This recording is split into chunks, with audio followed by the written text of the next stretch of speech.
vías biliares, lo que es una colecistitis aguda, colecistitis crónica, coledocolitiasis. ¿Ya? Para recordar, pues, la anatomía de las vías biliares intrahepáticas que están a nivel hepático, las extrahepáticas que son las que conducen hacia el tubo de. Acá tenemos lo que son la vía extrahepática derecha y la vía extrahepática izquierda común, el colédoco, y que se une con el conjunto de Wilson para formar la folla de Vater, y donde se encuentra el esfínter de Oddi. Entonces tenemos hepático derecho, hepático izquierdo, colédoco, Wilson y lo que es el esfínter de Oddi y la folla de Vater. Aquí tenemos el conducto cístico, que es lo que se une a nivel del colédoco y que está unido a la vesícula biliar. Y eso porque es importante saberlo, porque hay el término colecistitis crónica, colecistitis aguda, coledocolitiasis, ¿no? Y cada una tiene una afectación diferente. La colecistitis aguda crónica se refiere a la afectación de la vesícula. Cuando la vesícula está afectada puede ser aguda o crónica y es generalmente secundario a cálculos o litiasis vesicular. Cuando el cálculo se sitúa o se ubica a nivel del colédoco, eso se llama coledocolitiasis. Y cuando este cálculo genera una obstrucción de la vía biliar que me produce un síndrome clínico obstructivo, eso se llama asociado a la infección, eso se llama coledoquitis. Entonces cada uno tiene forma de presentación y ubicación anatómica diferente. Cuando el páncreas se inflama y me produce inflamación en este órgano, esa es una pancreatitis aguda. Y cuando esta inflamación es crónica, eso se denomina pancreatitis crónica, ¿no? Que tiene un cuadro clínico diferente. Esto es una forma más detallada para ver hepático común derecho, hepático derecho izquierdo, ¿no? Hepático derecho, hepático izquierdo, hepático común, colédoco, Wilson y el conducto cístico. Y esta es la vesícula, que tiene un fondo, tiene un cuerpo y tiene un cuello.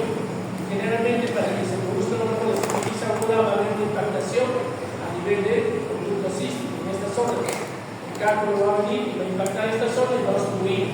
Esta obstrucción va a generar una serie de mecanismos inflamatorios infecciosos que me van a desencadenar una colecistitis aguda. La bilis es producida a nivel hepático. Es un líquido isotónico cuya composición electrolítica es similar a la del plasma y que los principales sólidos que comprenden la bilis son los ácidos biliares el 80%, la lectina por fosfolípidos el 16% y el colesterol no esterificado de la bilirrubina 4%. Entonces la bilis se genera a nivel hepático y va a ser almacenada a nivel de la vesícula. Y solamente cuando un paciente ingiere grasa, comida grasosa o copiosa, esta bilis va a ser liberada de la vesícula. Por eso la bilis se genera a nivel hepático, pero va a ser almacenada a nivel vesicular. Y cuando hay alimentos grasosos o alimentos que tengan un alto contenido lipídico, va a liberarse la bilis hacia esa zona para iniciar la digestión de las grasas. Entonces, uno de los síntomas que produce la vesícula cuando tiene cálculos es el famoso cólico vesicular. Es diferente cólico vesicular cuando se utiliza aguda crónica. Ya son términos y patologías diferentes. La secreción biliar se forma de forma diaria, pues a nivel hepático se genera aproximadamente 500 a 600 mililitros por día. La litiasis biliar es una enfermedad que se caracteriza por la presencia de cálculos a nivel de la vesícula y es la patología más frecuente que se da a nivel del aparato digestivo. Entonces, yo puedo tener litiasis vesicular sin que el paciente nunca tenga dolor. Puede ser un hallazgo ecográfico. Se dice que más del 80% de los cálculos vesiculares nunca dan síntomas, nunca dan dolor. Y solamente un porcentaje menor se asocia a la clínica de cólicos, colecistitis aguda o colecistitis crónica. Muchos de estos diagnósticos de litiasis vesicular son hechos por ecografía, y por ecografía de la rutina o ecografía que hacen a los pacientes. Y para iniciar un cálculo a nivel vesicular tiene características clínicas específicas o ecográfica específica que me da una radiolucencia o una opacidad posterior. ¿Por qué? Porque yo puedo tener pólipos y no me da esa hipogenicidad a nivel posterior. Entonces, para que yo vea en la vesícula un cálculo, una imagen refulgente o una imagen homogénea posterior, esto es un cálculo vesicular. Si el paciente presenta esto, el diagnóstico es litiasis vesicular.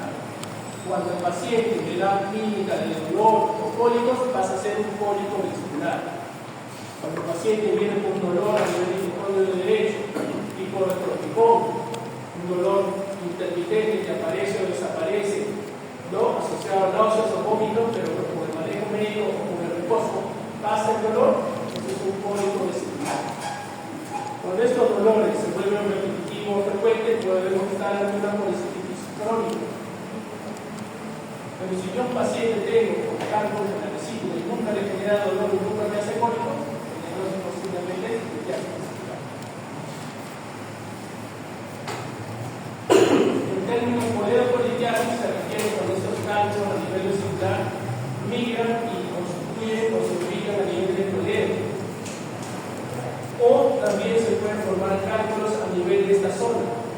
Entonces, la coledocolitiasis puede ser primaria cuando se forma in situ o puede ser secundaria cuando hay migración de la vesícula. Y eso cuál es la importancia, porque va a haber pacientes que le van a sacar la vesícula, le van a hacer la ecografía y no tienen cálculos en las vías biliares. Pero después de unos años, 5 o 10 años, encuentran cálculos acá. ¿Qué significa eso? Que ha formado cálculos, pero de forma primaria a nivel del colegio. Entonces, muchos pacientes piensan que sacando la vesícula nunca más pueden hacer cálculos. Pero si hay un grupo de pacientes que no es muy frecuente que pueden formar de forma primaria cálculos a nivel coledoicial. O hay otro grupo de pacientes que tienen cálculos acá, le sacan la vesícula, después exploraron bien esto y quedaron con forma residual y cálculos en colegio. Por eso que todo paciente que es operado en la vesícula muchas veces antes de operarse le hacen una ecografía, le hacen una tomografía para definir si hay cálculos en las vías a nivel del colegio y saber si hay o no hay cálculos. Si no hay cálculos, entonces le sacan la vesícula y ahí quedó. Pero si tienen cálculos acá y acá tienen que irlo siempre, tienen que extraerse de forma secundaria a través de los procedimientos. ¿Okay? Y aún así, pacientes que se operan y nunca tuvieron, los saben pueden formar a nivel de esta zona. ¿Okay? Entonces no se vayan a sorprender. A veces viene el paciente y dice: yo ya me operé, yo no tengo cálculo. Y ves la ecografía y el cálculo puede ser que haya formado. ¿Ya? Entonces aquí tenemos muy en cuenta eso.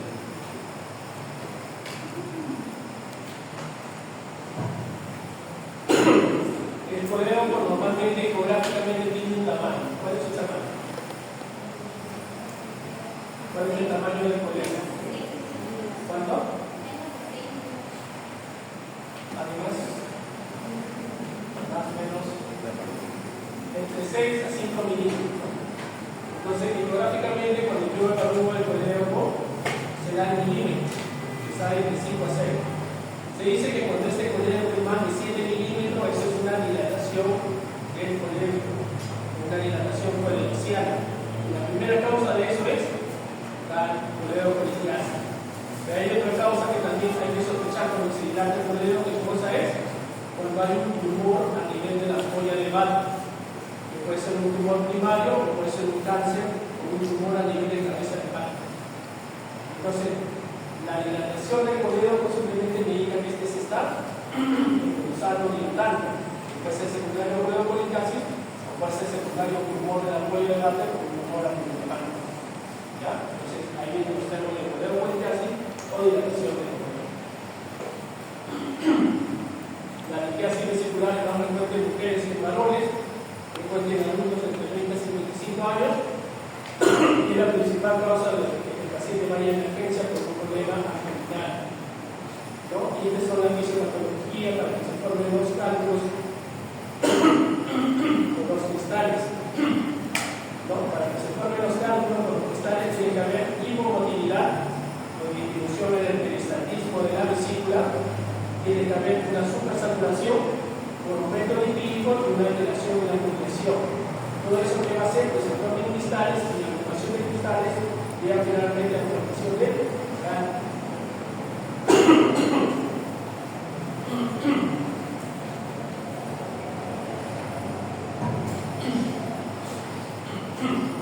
Tenemos varios tipos de cálculos a nivel de las vías biliares.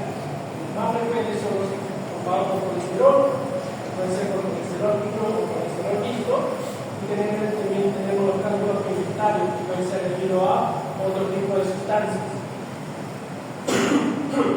Los cálculos, por ejemplo, marrones pigmentarios, son debido a qué? Al bicarbonato calcio, ácido carbídico, ácido ácido.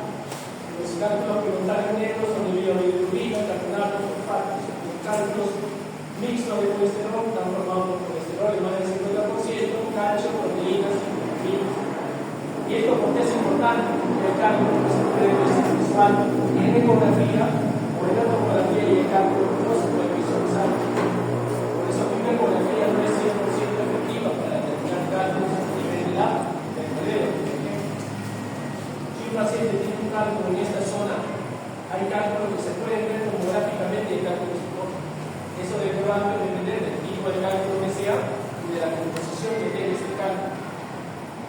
Por eso que muchos pacientes que tienen dilatación de las vías biliares o del colédoco le piden con la angioresonancia. Por eso que muchos pacientes que tienen diálisis vesícula y tienen dilatación del colédoco más de 7 milímetros, el gastroenterólogo cirujano le va a pedir con la angioresonancia, que es mucho más sensible y específica para la gran mayoría de cálculos que viven en esta zona.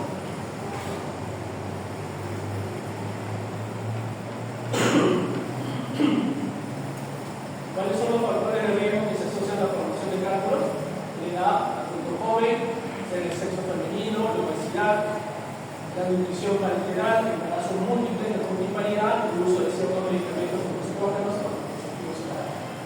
Si yo tengo una paciente mujer obesa que se cuida con un método anticonceptivo, ha tenido varios hijos, la posibilidad de que tenga niños es que sea diabética, que tenga dislipidemia, o tenga algunos factores de riesgo como fiebre hemolítica o hepatitis crónica.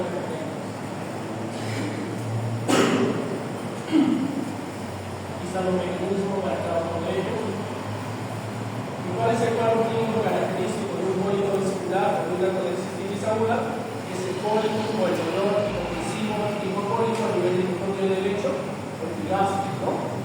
Cuando un paciente viene con dolor en el hemisferio derecho, reacción epigástica, reacción hacia el hombro, hipocólico, que se presenta de forma intermitente, ese diagnóstico puede ser un cólico vesicular o una colecistitis aguda. Asociado a náuseas y vómitos, sudoración frecuente de intensidad del dolor y que clínicamente va a haber un signo de Murphy positivo. Ese paciente está en una colecistitis aguda. El diagnóstico es básicamente clínico y se confirma a través de una ecografía, cuya sensibilidad para cálculos de la vesícula es alta, más del 98%, ¿no? Pero la tomografía en este caso no tiene una sensibilidad tan alta como la ecografía. Por eso que muchas veces el paciente a veces pide tomografía para el vesícula, la vía biliar, mucho más sensible que la ecografía o la resonancia.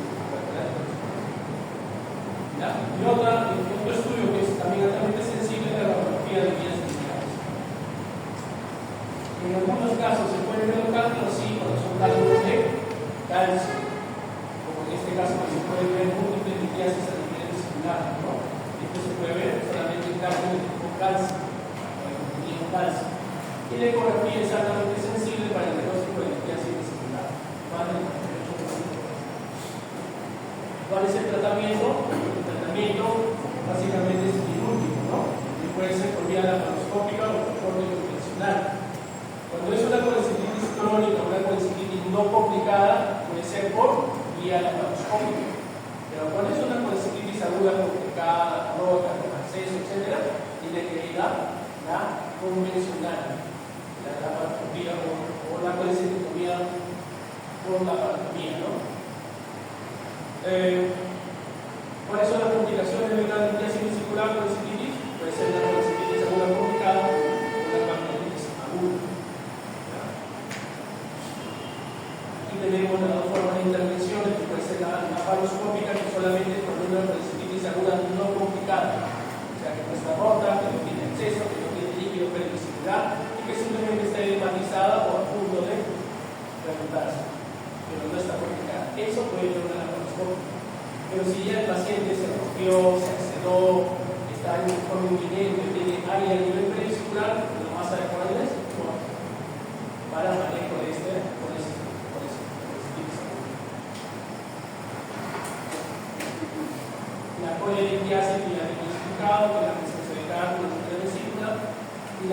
sintomatología para una colecistitis aguda, ¿cuál es? Es enclave un cálculo a nivel del conducto cístico, ¿no? Es enclave y al enclavarse no va a haber drenaje de la bilis hacia el poniente. Y no va a haber drenaje que comienza cuando hay contracción vesicular que va a producir aumento de la presión intraluminal, y este aumento de la presión va a desencadenar un mecanismo inflamatorio trasladado con aumento de proliferación bacteriana que finalmente me va a llevar a edema de pared. Edema de pared es transacción de líquido y perforación de esta, ¿no? Entonces, la colecistitis aguda es diferente a una litiasis vesicular, porque la colecistitis aguda ya viene a ser un mecanismo en el cual se ha obstruido el drenaje biliar que aumenta la presión intraluminal, desencadenando una serie de cambios a nivel de la pared o a nivel de la vesícula. ¿Y cuáles son esos cambios? Engrosamiento de la pared edematosa, distensión vesicular más grande, y puede haber ¿qué cosa? Una bilis más densa, y puede haber ruptura o extravasación de líquido a nivel perivesicular. Si yo veo esos cambios tipográficamente, eso ya es una colecistitis aguda. Entonces, ¿cómo diferencia una litiasis o una colecistitis crónica de una aguda? En la crónica o la litiasis no va a haber alteraciones de la pared, no va a haber cálculo impactado y no va a haber lesiones perilesionales. En cambio, en la colecistitis aguda va a haber impactación, aumento de tamaño, edema de pared y complicaciones de esto. Entonces, esa es la diferenciación entre un cólico vesicular y una colecistitis aguda, que se puede determinar clínicamente y tipográficamente. La respuesta inflamatoria se genera por tres factores: inicio mecánica, por aumento de la presión intraluminal y distensión; química, por liberación de inhibidores inflamatorios y otros factores físicos a nivel local; y después se produce una proliferación bacteriana, generalmente por gran negativo utilizador de infecciones de estreptococo, que ha producido un aumento de la presión intraluminal y formación de pulso. Por eso que la colecistitis aguda complicada generalmente tiene pulso o secreciones más densas, porque ya se ha producido la proliferación bacteriana. Eso lleva a que la vesícula se rompa o se confía. Esa es una colecistitis aguda. Puede ser simple o puede ser complicada. ¿Cuál es el cuadro clínico de una colecistitis aguda? Cólico vesicular, que se ha localizado por debajo de la boca costal, sistema nauseoso, vómitos, fiebre. ¿No? ¿Qué más voy a ver? Fiebre, ictericia y discapacidad. Si un paciente con colecistitis aguda, ¿qué va a haber? Dolor en el punto de derecho tipo cólico, náusea, vómito, fiebre, malestar general, no, y por eso. La diferencia de un cólico es solamente el dolor. Más fiebre y hay signos de un tipo. Entonces, no puedo diferenciar un cólico de una colecistitis aguda, sí. Puedo saber si la colecistitis está complicando también clínicamente. Si tiene fiebre, si tiene signo de sexo, si es activo, si tiene flúor, si tiene flúor positivo. Estaría en una colecistitis aguda o aguda complicada. Entonces, en una colecistitis aguda va a haber un flujo positivo, signo de rebote o Kruger, va a haber disminución de peristalsis o distensión abdominal debido a un quimio asociado a la complicación de la presión. Va a haber una actividad característica de una colecistitis aguda de dolor y punto de derecho, de inicio cuerpo, fiebre y depositar. Esto no lo va a haber en el cólico vesicular. En el cólico solamente el dolor, no va a haber depositoso, no va a haber fiebre, ni va a haber signo de ciencia activa. De esa manera puedo diferenciar un cólico vesicular y una colecistitis aguda. ¿Cuáles son esos criterios también? Hay criterios según la clasificación de Tokio, en el cual hay criterios clínicos, criterios sistémicos y criterios secundarios. Si tiene muy positivo, masa, dolor en el conjunto derecho, fiebre, PCR elevado o leucocitosis y ecografía en signo de colecistitis aguda, basta que tenga un signo clínico más un síntoma, estoy en un diagnóstico sospechoso. Pero que si tengo un síntoma, un signo, que tengo un hallazgo ecográfico compatible con colecistitis, no es un caso positivo. Entonces, no puedo tener cuadro clínico, examen laboratorial o complicación de colecistitis y ecografía compatible, y ese es ya un caso definitivo de colecistitis aguda.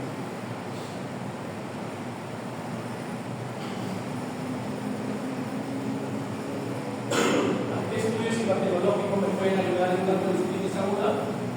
Miren, la ecografía tiene una sensibilidad del 82% y una especificidad del 82%. La colecistografía o colecistocintigrafía tiene una sensibilidad mayor del 94% y una especificidad del 90%, y la resonancia magnética para la vesícula tiene una menor sensibilidad o una sensibilidad parecida a la ecografía, de unos 86 y 82. Entonces, ¿cuál es el estudio más específico y sensible para el diagnóstico de cistitis aguda? La colecistocintigrafía, que en realidad no se consigue.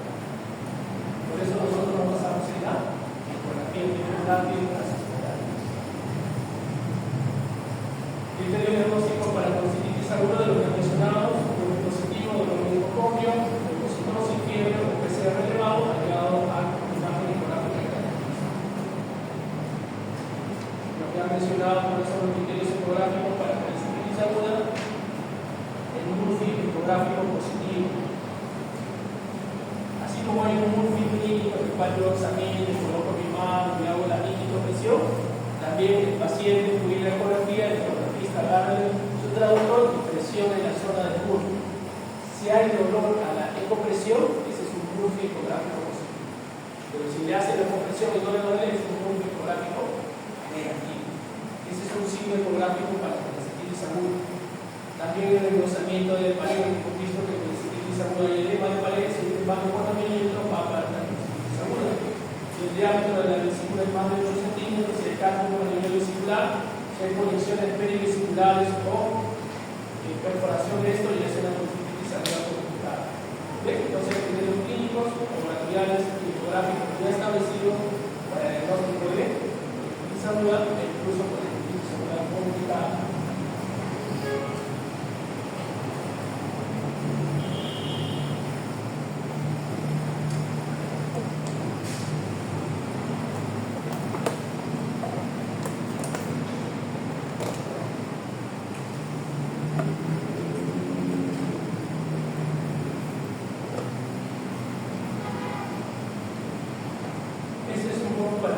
Las imágenes ecográficas, ¿no? Aquí está el líquido y el perivesicular que les hablaba. Cuando ya la vesícula está complicada, ya se produce un aumento de la presión y el edema. Por ejemplo, acá se ve que hay un líquido a nivel perivesicular. Esto ya es indicativo que es una colecitis aguda complicada. Y otro componente de colecitis aguda complicada es cuando hay líquidos o hay membranas del tramo intraabdominal con aumento de la densidad de líquido. Esos son signos indicativos que ya la colecitis está buena. Luego sigo el gráfico de y esta es una tomografía para ver complicaciones, ¿no? Por ejemplo, en la imagen A, aquí se ve un acceso a nivel perivesicular en relación con la colecitis aguda, se ve una conexión líquida heterogénea que hace contraste, ¿no? Adyacente a la vesícula.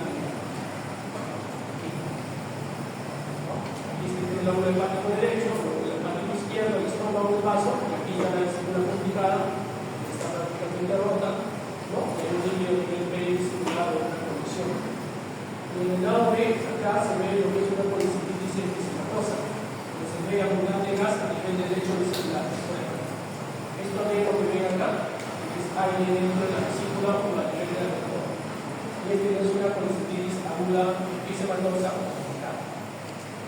Entonces, habilidad vesicular, cólico vesicular, colecitis aguda y colecitis aguda. En este caso, por ejemplo, no pueden hacer la laparoscopía. ¿Por qué? Porque la vesícula está fija, está rota y no va a poder estar.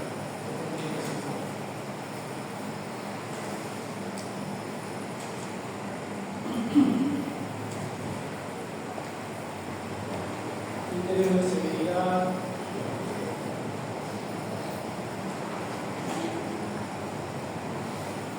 Es un poco para evaluar la colecitis aguda según su grado, ¿no? Grado 1, grado 2 y grado 3. Grado 1 colecitis aguda, grado 2 colecitis aguda moderada y grado 3 colecitis aguda severa. ¿De qué va a depender del compromiso hemodinámico sistémico? El grado A es un paciente que no solamente tiene cálculo a nivel de la vesícula por complicaciones, pero sin síntomas sistémicos ni comorbilidades asociadas. Una moderada, ¿qué cosa va a haber? Leucocitosis mayor de 18.000. Masa palpable cuadrante superior derecho, una duración de enfermedad de más de 72 horas, asociada a complicaciones perivesiculares con acceso a nivel moderada.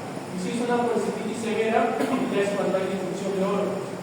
Como puede haber una insuficiencia respiratoria, puede haber una disfunción renal, una disfunción hepática. Entonces, ¿por qué es importante eso? Por el riesgo de mortalidad. Policitis aguda de grado 1, su mortalidad es 1.1, grado 2 casi igual, 0.8 y grado 3 ya es 5.4. Entonces, a mayor severidad de la policitis aguda con compromiso de órganos o disfunción, mayor riesgo de complicación individual.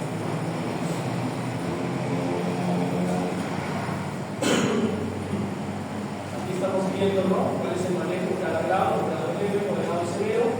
Un grado leve se debe de cuidado de soporte general y antibióticos endovenosos, ¿no?, una cirugía laparoscópica. Un grado moderado ya va a una cirugía de emergencia, que es por laparotomía o corte. En un grado 3 se da antibióticos de alto espectro, de soporte hemodinámico, y tiene que hacerse un drenaje inmediato urgente por vía laparoscópica, por vía de corte o laparotomía. ¿Cuáles son esos gérmenes que producen infecciones en estas vías biliares? Los más frecuentes son los gram negativos. La Escherichia coli, seguido de Klebsiella o Pseudomonas, o gram positivo como el del coco. Y eso, ¿por qué es importante? Porque voy a saber qué antibiótico voy a usar. En grado 1 voy a usar ceftriaxona o voy a usar estratenina.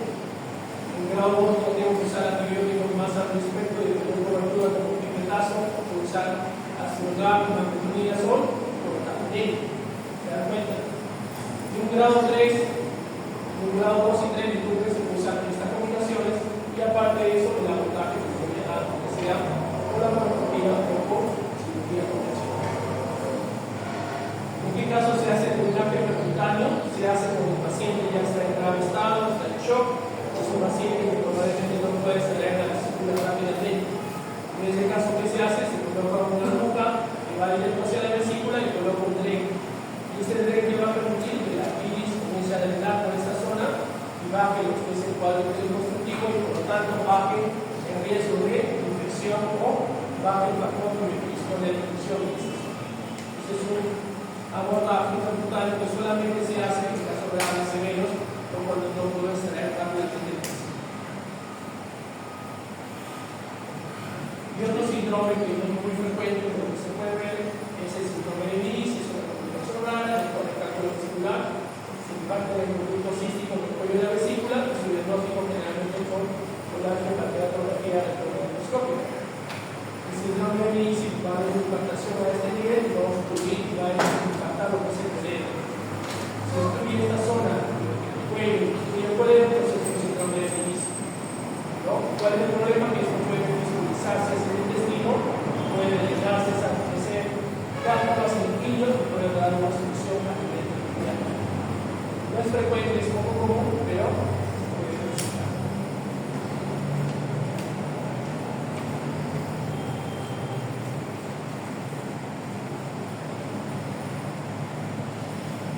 La colicitis crónica es una enfermedad que se produce en forma recurrente, que tiene una duración de más de 3 meses, que puede ser repetitiva con el paso de los años.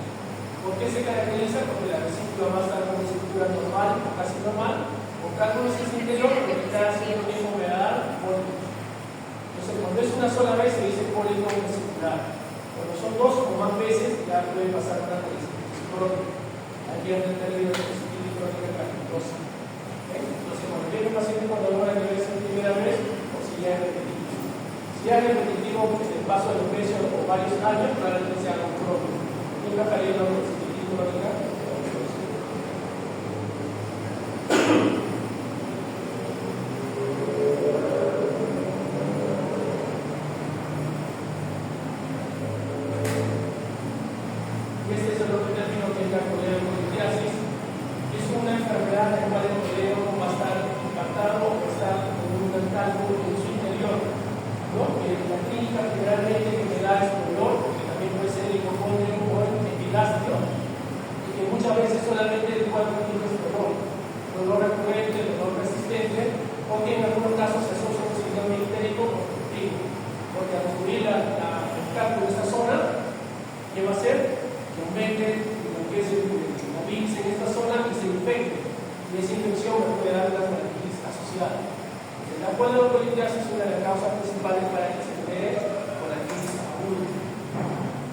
tratamiento, en este caso, el tratamiento es el de ecografía telescópica, el cual lo han introducido en el endoscopio por todo el tubo digestivo hasta que llega al duodeno, ingresa por la polla de Vater, y una vez que está en la polla de Vater, van introduciendo unas cánulas y una canastilla para poder extraer el cálculo.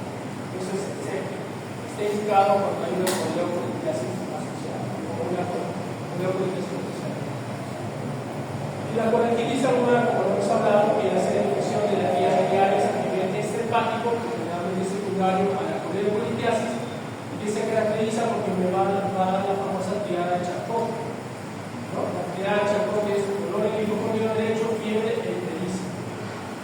Si yo veo un paciente con dolor, hipocólico, fiebre e ictericia, hay que pensar que puede ser una colectitis aguda. La sensibilidad de esta triada lamentablemente no es alta, solamente se representa en un 50-60% de los pacientes, o sea, no todos lo van a presentar. Generalmente me va a producir una respuesta inflamatoria, una alteración del perfil hepático, y se va a asociar a una dilatación de la vía biliar que puede ser secundaria a la colectitis. Muy bien, ¿cuál es la importancia de la colectitis aguda? Es altamente importante. Si un paciente viene con colectitis aguda y yo no lo dreno o no lo detecto, ese paciente puede ir a una sepsis, puede ir a un shock, puede tener un problema de mortalidad. Entonces, la colectitis aguda hay que sospecharlo cuando el paciente tiene antecedentes de clasis, cuando ya tiene un diagnóstico de coleocolitiasis o tiene un factor que esté subiendo la vía biliar. Si ese paciente viene con dolor, fiebre, ictericia, asociado a signos de sepsis, es una colectitis aguda. El tratamiento de la colectitis aguda inicial es con fluidoterapia y antibiótico terapia de antiespectro. Después de eso, una vez que baje o mejore su estado, inmediatamente tratar de sostenerlo a través de un centro o a través de un drenaje. Entonces, los términos de compromiso de la vía biliar son totalmente diferentes. Cólico, colectitis aguda, coleocolitiasis, colectitis crónica. Cada uno tiene una forma clínica y diagnóstica diferente. Preguntas sobre ese tema. Preguntas. Muy bien, chicos, ahí quedamos.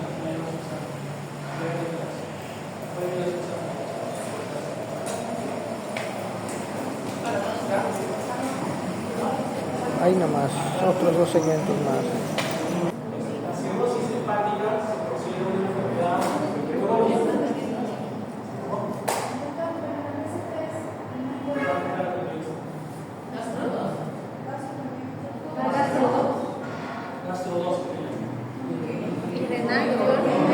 ¿Endocrino? En la práctica hemos hecho endocrino.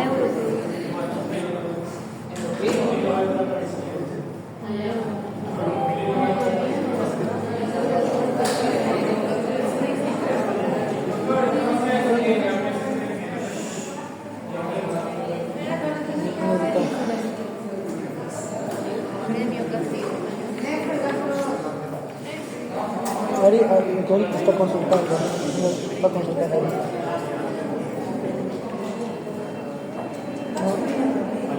Eso sería casi gastro con este tema, más endocrino y más renal.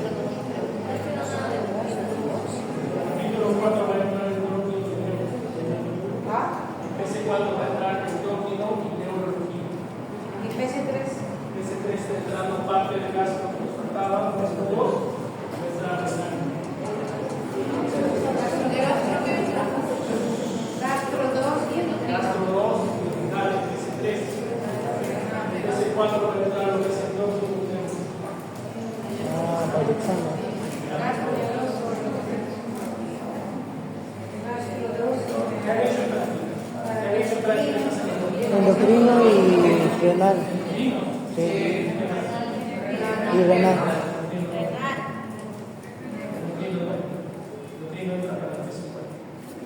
PC3 va a entrar solo renal y parte de gas.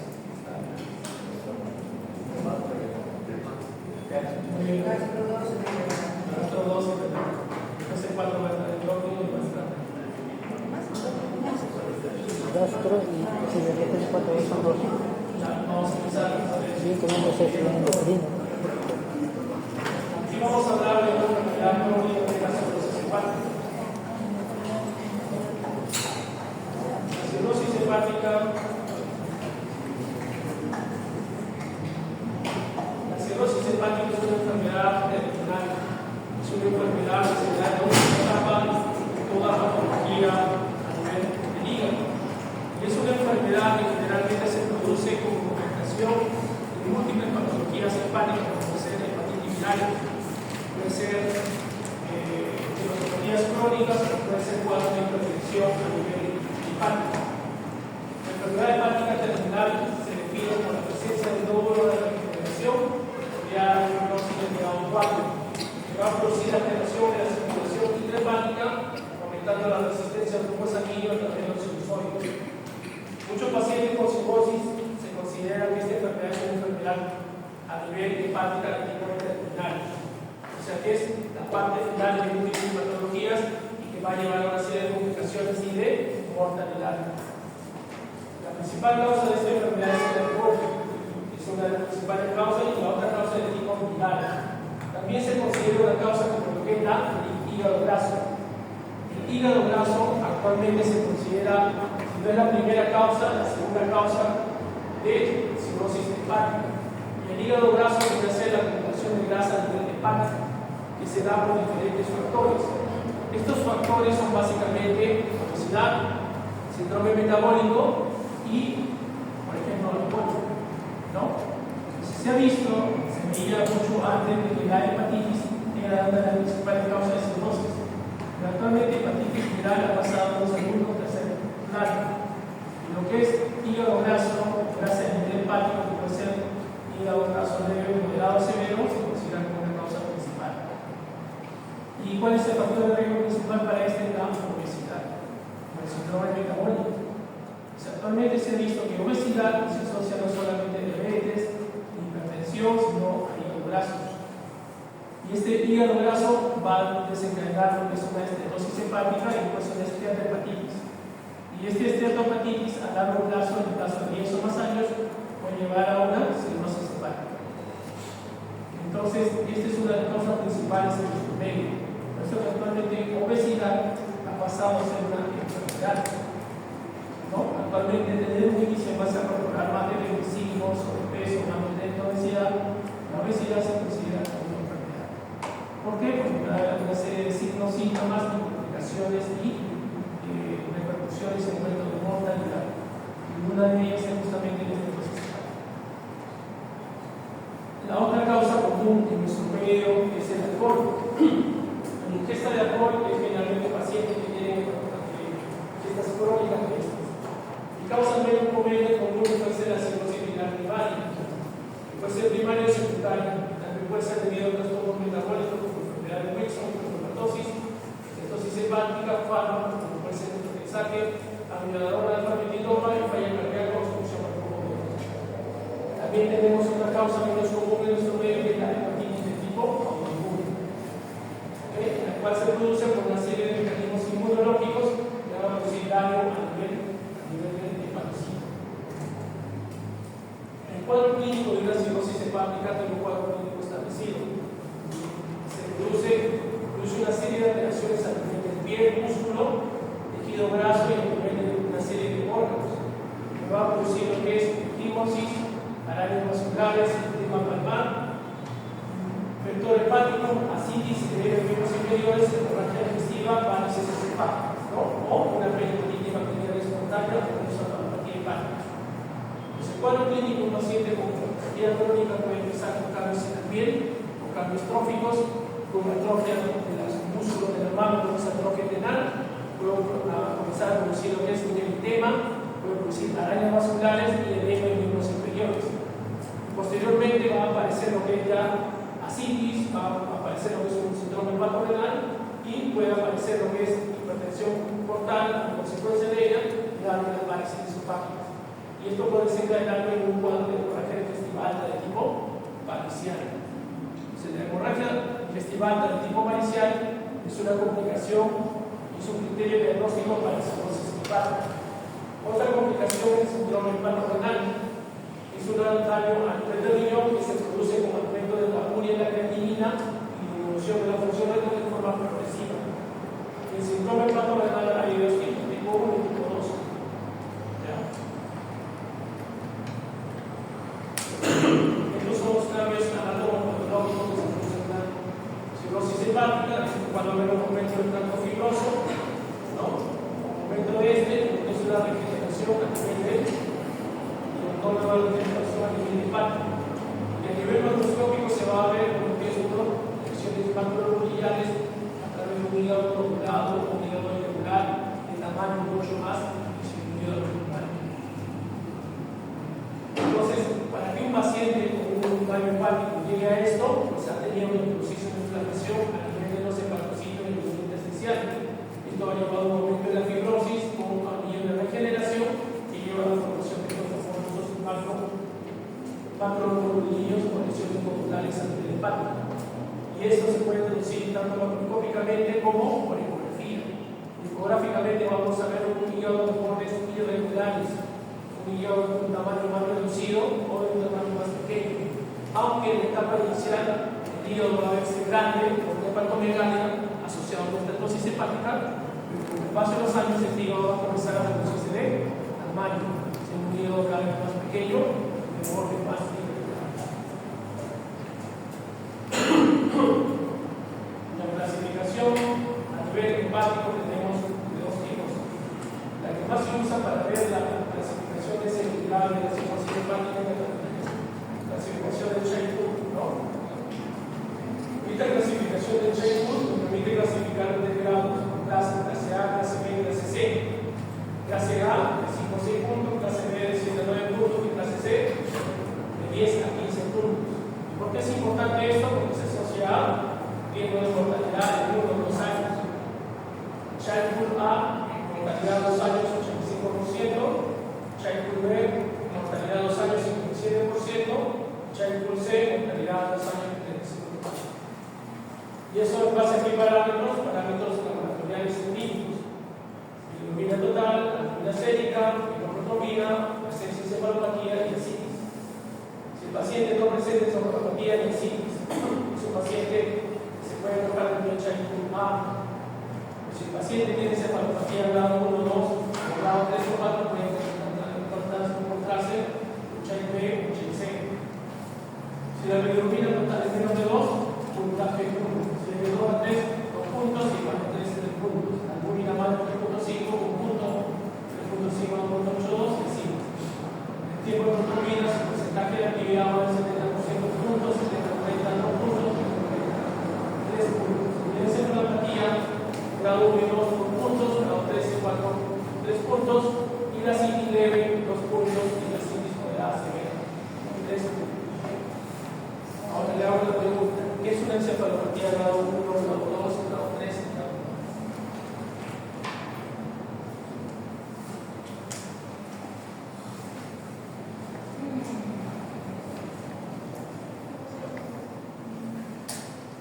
¿Qué es la encefalopatía grado 3 y grado 4?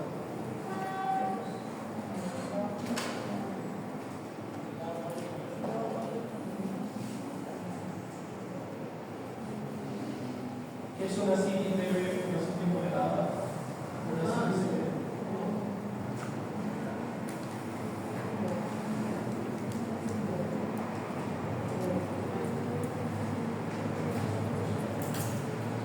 Depende del líquido que haya en la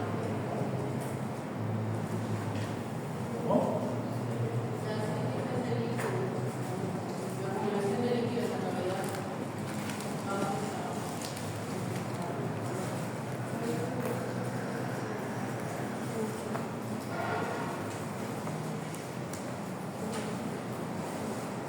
Encefalopatía grado 1 es un paciente despierto, un paciente orientado, un paciente que no tiene trastorno de conciencia. Grado 1. Encefalopatía grado 2 es un paciente que presenta somnolencia, tendencia al sueño. Grado 3 es un paciente soporoso y grado 4 es un paciente inconsciente o coma. Esta es la encefalopatía grado 1, grado 2, grado 3. Y la citis leve, moderada, severa, como se clasifica. ¿Cuándo la cantidad de líquido?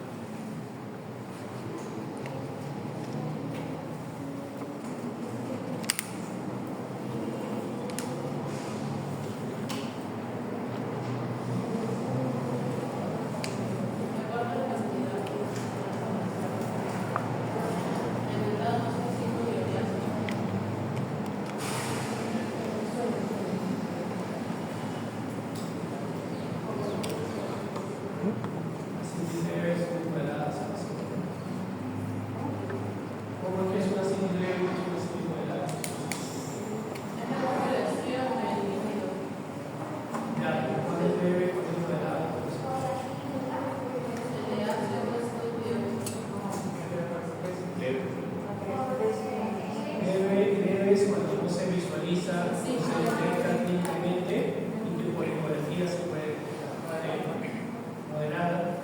Hay signo de mirada. Moderada es cuando se logra visualizar, cuando estuve las miradas, movimientos, etc. Moderada. ¿Se ve? Hay interpretación con CV. Cuando hay una citis atención o hay una citis que comienza a presentar dificultades respiratorias. Si lo puede tener un paciente con una barriga así, si está tranquilo y no tiene inicio de dificultad respiratoria, puede ser una moderada. Para que sea una severa, el paciente debe tener dificultad respiratoria, disnea o no tolerar el flujo. Entonces hay una clasificación clínica. Claro que también hay parámetros ecográficos, dependiendo de la calidad del volumen.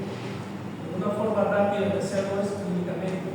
No se visualiza, se ve moderada, tiene extenso o extendido más dificultad, se ve. ¿Por qué es importante eso? Porque permite hacer esa clasificación. Y lo otro, porque quienes debo hacer para paracentesis o extraer el líquido, solo los se ve. O sea, cualquier paciente que tiene una barriga hinchada no tiene ninguna otra molestia, no debería hacer el paracentesis. La paracentesis se hace cuando el paciente tiene signos de dificultad respiratoria o no tolera el fluido o ya es algo mucho que le dificulta sus actividades. Entonces, por eso es importante saber la clasificación clínica. Y la paracentesis se debe hacer solo siempre y cuando sea necesario, no se hace por los pacientes. Para manejar la citis se emplean métodos que deben utilizar.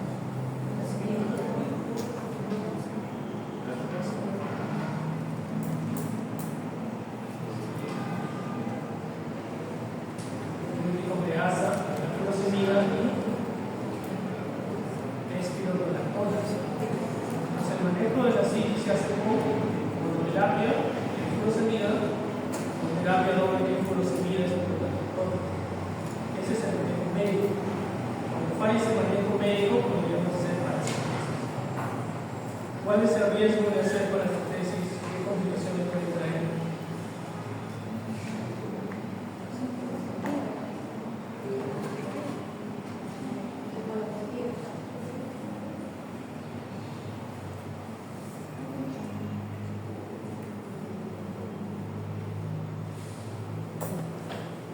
¿Sabes? A partir de ahora nunca digas tengo sueño, di tengo encefalopatía 2, o sea, somnolencia. El riesgo de hacer paracentesis repetitiva se puede desencadenar un síndrome hepatorenal. No habíamos visto las complicaciones de la cirrosis son síndrome hepatorenal. El síndrome hepatorenal tiene un riesgo de aumentar mortalidad. Si un paciente constantemente se puede hacer paracentesis, puede desencadenar una lesión renal aguda y un síndrome hepatorenal. Por eso que solamente se debe hacer en ciertas indicaciones y cuando el paciente ya no responde a terapia. Solo en ese caso debe usar o hacerse.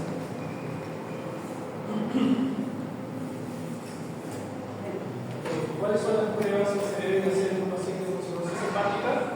Son múltiples, ¿no? Dentro de ellas puede ser ecográfica, pueden ser laboratoriales. A nivel laboratorial tengo que definir la función hepática y básicamente se valora por dos parámetros principales: nivel de albúmina y perfil o población con tipo de proteína e INR.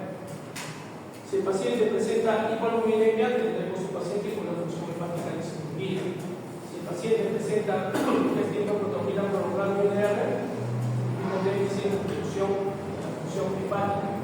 Y esto se caracteriza por déficit en la absorción de vitamina K y déficit en producción o la síntesis de factores de la conversión. Otro trastorno que se va a presentar en estos pacientes es la pancytopenia, que viene a ser la anemia, la traqueotopenia y la leucopenia. Esto se da debido a que hay una mayor destrucción de glóbulos rojos, una disminución en la absorción de hierro o una alteración del metabolismo de este. Puede ser secundario a un hipertiroidismo que está presentando el paciente. Va a haber anemia, ya sea con sangrados crónicos, o déficit de absorción de hierros, o déficit de ciertas vitaminas que puede presentar el paciente con las alcoholismo crónico asociado. También voy a encontrar reacciones hidroelectrolíticas como son hiponatremia, que habíamos visto que funcional y lo que es la hipocalemia, ¿no? Y en algunos casos puede haber dislipidemias asociadas. Entonces, el diagnóstico de una cirrosis puede ser clínico, ecográfico y también por biopsia. Y la biopsia solamente se hace en ciertos casos especiales, así como la biopsia renal. El diagnóstico ecográfico les había mencionado que es un paciente con un hígado pequeño, con un hígado con los irregulares, ¿no? Con un hígado que puede hacer también con elastografía, del cual es el objeto de su disminución de su elasticidad. Entonces, en esos pacientes también yo puedo sospechar o puedo confirmar este diagnóstico. Las complicaciones que me dan la cirrosis hepática son las del ritmo digestivo. Principalmente me va a producir varices esofágicas. No solamente me produce varices esofágicas, sino que me da varices gástricas y me da signos de hipertensión portal, como son sangrados microscópicos o son la gastritis a nivel del estómago, la gastritis por hipertensión portal. En este caso podemos ver cómo se presentan los bordes irregulares, estropeado de las varices esofágicas, y generalmente esto se produce cuando la presión portal va a ser mayor de 10 o 12 milímetros de mercurio. Cuando es 5 o menos, se considera una presión normal. Cuando es más de 6, se considera que el paciente está entrando en hipertensión portal.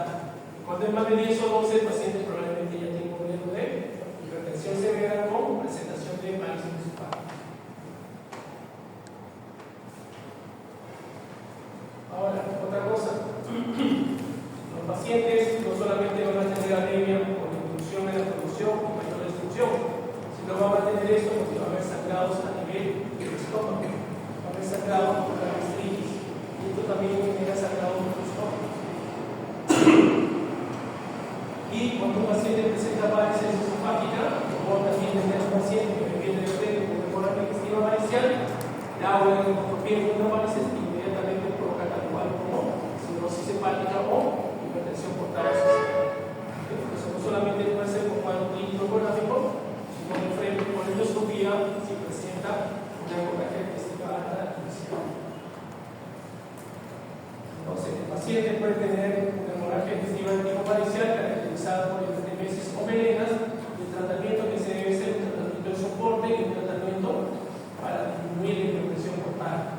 ¿Y qué usamos ahí? Básicamente usamos medicamentos que disminuyen la hipertensión portal, como la tetipressina, la somatostatina o el trotilio, ¿no? En nuestro medio básicamente tenemos un fármaco para disminuir la hipertensión portal.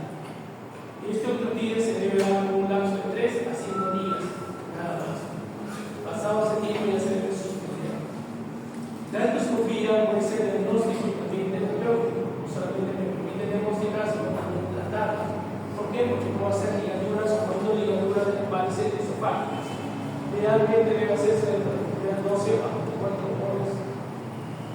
¿Ya? Y segundamente, después de eso, de haber hecho la endoscopía, yo puedo seguir con un medicamento que me baje la hipertensión portal, como la somatostatina, la tetipressina o el trotilio.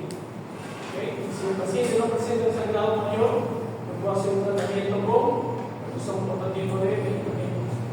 Posteriormente, el uso de lo que son medicamentos que me bajan la hipertensión portal endovenosos, yo puedo usar medicamentos bioorales.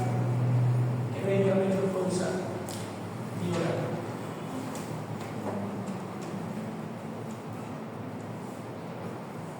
Para bajar la hipertensión portal.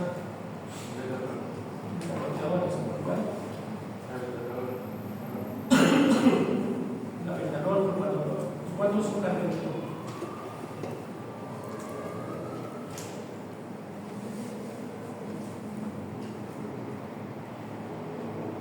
¿Cuándo se usa un cardiológico?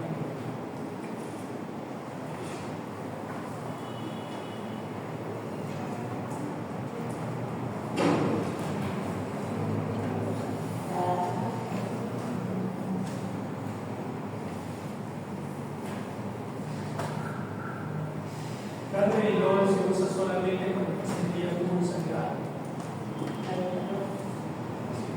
Una vez que hace sangrado, cuando es una prevención primaria, cuando el paciente todavía no ha presentado sangrado digestivo. Si yo tengo un paciente con hipertensión portal asociado a varices y estas todavía no se han roto, yo puedo usar beta-bloqueadores cardioselectivos como cardiológico. Pero si el paciente ya tuvo un sangrado o hizo una hemorragia, solamente puede usar anticoaguladores no selectivos como propanolol, como atenolol, ¿no? Entonces, en ese caso yo debo usar propanolol si el paciente ya es una hemorragia digestiva alta. ¿Por qué? Porque el propanolol me va a bajar la hipertensión portal y se ha asociado también a la disminución de la mortalidad a largo plazo. Entonces, muchos de estos medicamentos tienen sus usos en forma primaria o en forma secundaria. Primarias cuando no tiene la hemorragia, y secundaria cuando ya presenta.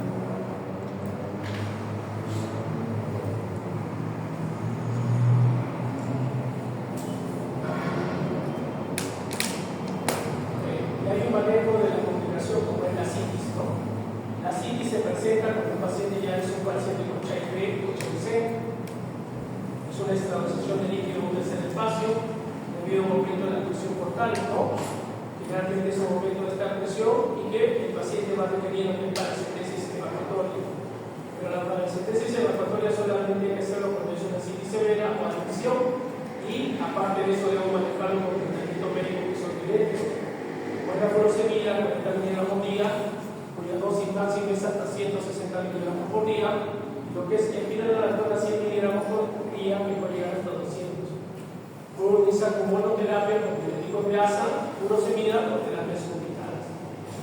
Y si el paciente no tiene reacción a la citis, yo puedo hacer una respuesta hiposódica y reposo en cama, ¿no? Puedo hacerle restricción de sodio o bajar la ingesta de sodio del paciente, restringir líquido y de esta manera tratar la respuesta. Si el paciente no tiene respuesta adecuada por el 5 días, puedo aumentar la dosis de 100 hasta 200 miligramos o hasta 400 miligramos por dosis máxima. La dosis máxima de furosemida puede llegar hasta 160 miligramos. Si no responde a esto, se considera como una citis refractaria. La citis refractaria se puede tratar con paracentesis, ya sea indicativo de trasplante hepático o paracentesis evacuatoria cardiológica. Entonces, solamente en esos casos se puede plantear este tipo de tratamiento. Otra complicación que se ve en los pacientes con cirrosis es la encefalopatía hepática. La encefalopatía hepática generalmente la vemos en un paciente HIV o HIV. ¿Cómo se trata la encefalopatía hepática?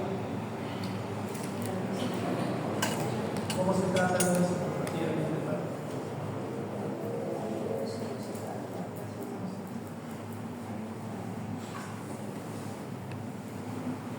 La encefalopatía hepática se asocia mucho a lo que es producción de sustancias nitrogenadas, ¿no? Y esto se asocia al consumo de carnes.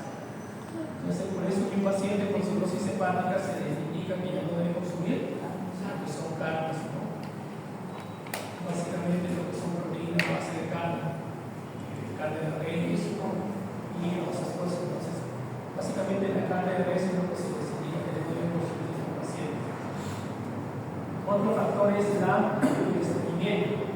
Muchos pacientes desarrollan esta encefalopatía porque se estreñen. Entonces, el tratamiento de la encefalopatía básicamente hacer que lo ponga en forma diaria, en forma permanente. Para eso se le da la sangre bioral o enemas. Se le da la glucosa bioral o enemas. Y lo otro se utiliza restringir lo que indica a predominio de carnes. De esa manera puedo hacer que el paciente mejore un poco la encefalopatía o regresión. Hay otra complicación de la cirrosis que viene a ser la eritrolitis bacteriana espontánea. ¿Cuál es el cuadro clínico de la eritrolitis bacteriana espontánea?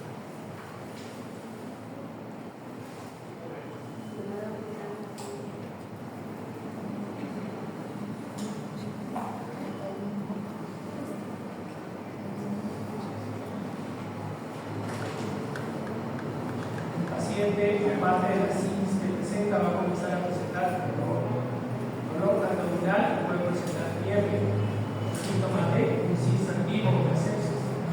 O sea que el paciente que viene con citis, dolor a la inflamación, con fiebre, con síntomas de sepsis, empieza a escuchar una peritonitis bacteriana espontánea. El agente etiológico que se asocia a esta patología es el chorichacomo, gran negativo. Esta es una causa principal de infección de líquidos cítricos. ¿Cuál será el tratamiento? Antibióticos endovenosos. Entonces, un paciente con peritonitis bacteriana espontánea, yo tengo que hacer una paracentesis diagnóstica para que marque una infección. ¿Cómo lo logro esto? A través del recuento de leucocitos o polimorfos nucleares que estén elevados a través de un gran ejecutivo. Y se encuentra que se puede llegar a la paciente con una leucocitosis, el líquido estaría en una PBE. Y cuando encuentro esto, tengo que inmediatamente iniciar el antibiótico terapia. ¿Cuál es el antibiótico que se debe usar? Ceftriaxona, ¿no? ¿Cuál es la dosis?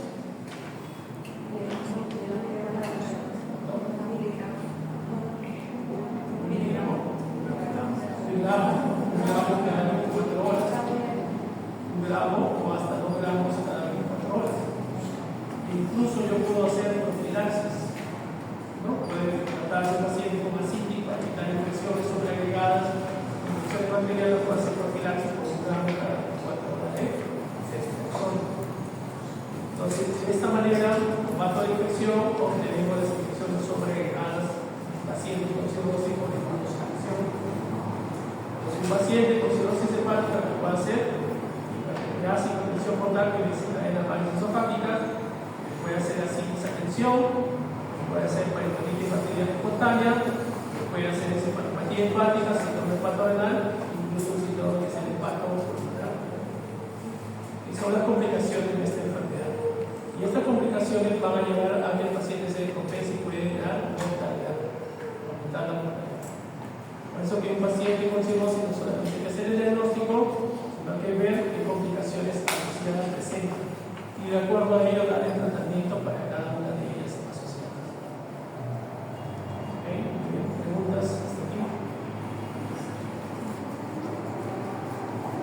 ¿Preguntas? Un grupo llegó al como dos grupos han hecho en práctica. Un grupo que en práctica lleva a ¿qué temas a tocar?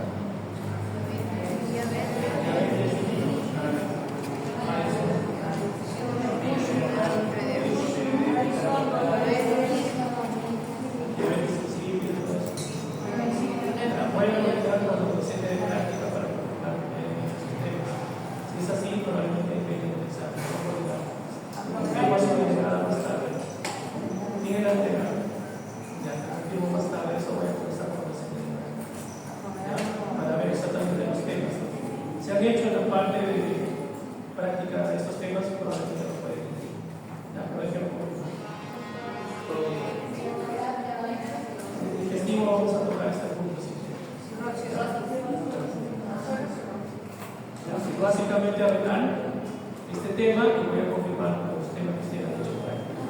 Se han hecho esos temas que me dicen también.